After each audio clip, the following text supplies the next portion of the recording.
Hi, my name's Mike Langlois, LICSW. Today, I want to talk a little bit about reality testing, what it is, and reality checks as a way of coping with times when there may be some impairments with reality testing. So, reality testing is a concept in ego psychology, and probably the best place to start talking with you about this is to actually tell you a little bit about the concept of the ego. As one of my old professors once said, no one ever saw an ego, so it's not like a thing that we can see or touch. But the ego is a concept, and the concept of the ego is it's that part of the self that mediates between our internal experiences, our imagination, our fantasies, our desires, our feelings, our thoughts, and external experiences, what we see in the world, other people in the world, the everyday reality outside of our heads. So the ego has a pretty important job, and one of the major functions of the ego is something we call reality testing. And Wikipedia, of all places, has a really great definition of it if you want to look at it. But what the definition is Wikipedia used is that reality testing is the ego's capacity to distinguish what is occurring in one's mind from what is occurring in the external world. And Wikipedia goes on to say that it is perhaps the single most important ego function because negotiating with the outside world requires accurately perceiving and understanding stimuli. So if I'm looking at a fire hydrant, but I think it's a cactus, that's going to make a problem for me in terms of negotiating things, especially if there's a fire. That's one basic example. When we talk about reality testing, a lot of times people think that reality testing is something to be concerned about only with the most severe cases, things like psychotic disorders, where you have a break from reality, where you may be hearing things that aren't really there, seeing things that aren't there in the outside perceptible world. And those are definitely examples of when reality testing can be severely impaired. But what trips most of us up is that reality testing is often subject to temporary mild distortions or deteriorations under stressful situations. That's more from Wikipedia. They've got a great definition.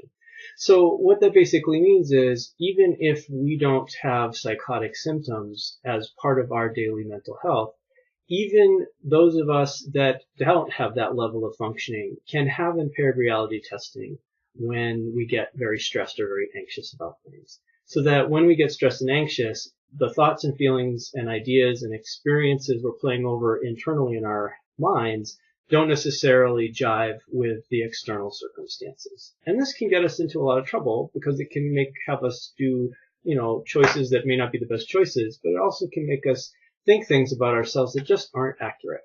So an example or three I wanted to give you are things where you may start thinking, I'm the worst parent there ever was. Or I have no value at my workplace. Or everyone hates me. But those are three examples of impaired reality testing. And the way I help people understand those as distortions of reality testing, where what you're thinking and feeling just don't line up with what would be real, is what I call the 7 billion rule. There are over 7 billion people on the planet. So, for example, when you say you're the worst parent, there are 7 billion people in the world. Many of those people are parents. Is it realistic to expect that of those 7 billion people, many of whom are parents, that you in fact are the worst parent in the world? Probably not true.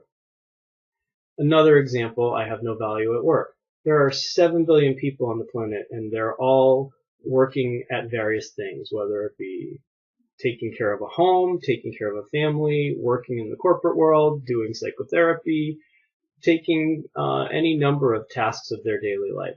Does it really make sense that you are different from all 7 billion of those other people and you have absolutely no value at whatever work you're doing? That you may not be identifying what you're doing as work, but if it's something that requires effort and it's something that you perhaps would rather not do but you're doing anyway, I think that might constitute work. So again, use the 7 billion rule and say, of the 7 billion people on the planet, many of them are doing work, if not most of them. Am I really different in my value than any of those other people? Chances are that's not true. And then last but not least, the idea that everyone hates you. I think this is probably one of the more glaring examples that the 7 billion rule can kind of hold up for us to see in paired reality testing. There are 7 billion people on the planet. Do they really all hate me? Do 7 billion of these people even know me? Or is it perhaps a distortion? Am I perhaps over-exaggerating my thoughts or feelings in my thinking about things, and that the reality is not everybody in the whole world hates me? So those are some examples of how you can actually do something that, I would call a reality check. And the nice thing about reality checks is you don't have to do them all by yourself. You can actually ask other people. So what I often encourage folks to consider doing is identifying a few people in your life that you love or that you're very good friends with and saying, can you be a reality check for me? Because sometimes I think I may actually have a little bit of a distortion of how I see things. So that if I'm feeling like I'm the worst person in the world, can I call you for a reality check about that? And most often, I've never heard anyone say, no, I don't want to be a reality check for you. So that may seem a little silly or maybe a little awkward feeling for you to actually try it. But I think if you have a couple of people in your life that you feel comfortable enough to do that, you'll actually be able to get rid of some of these distortions early on. Now, the next thing you want to do is sort of backtrack and say, wow, if I'm actually starting to think that everyone hates me, and I know that that's actually not realistic, that must mean I'm really feeling anxious, because I know that when I feel anxious, that's when my reality testing starts to get a little fuzzy. So again, we're not talking about full-blown psychotic features here. We're talking about the everyday distortions that many of us go through when we're feeling under stress and anxiety. And one of the best solutions for it is to reach out to somebody else for a reality check and actually talk with ourselves, if we can, for a reality check. So I hope you find this helpful. If you start to get the sense that you are the worst anything or that you are absolutely not good enough, then you want to begin to use the 7 billion rule. And you want to be able to say, is that really likely that of the 7+ billion people on this planet, I'm the worst one? And I think you'll find that not only can you start to see that's not realistic, but you'll get back a little of what we call in ego psychology observing ego.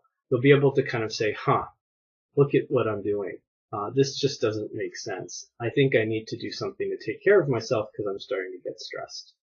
So part of what we're talking about is having good conversations between one part of yourself and another part of yourself. But the other part is being able to reach out to other people and ask for reality checks if you're feeling a little sensitive to certain things and you're not quite sure what the reality of it is.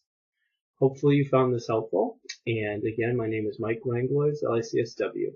Thank you very much. Bye-bye.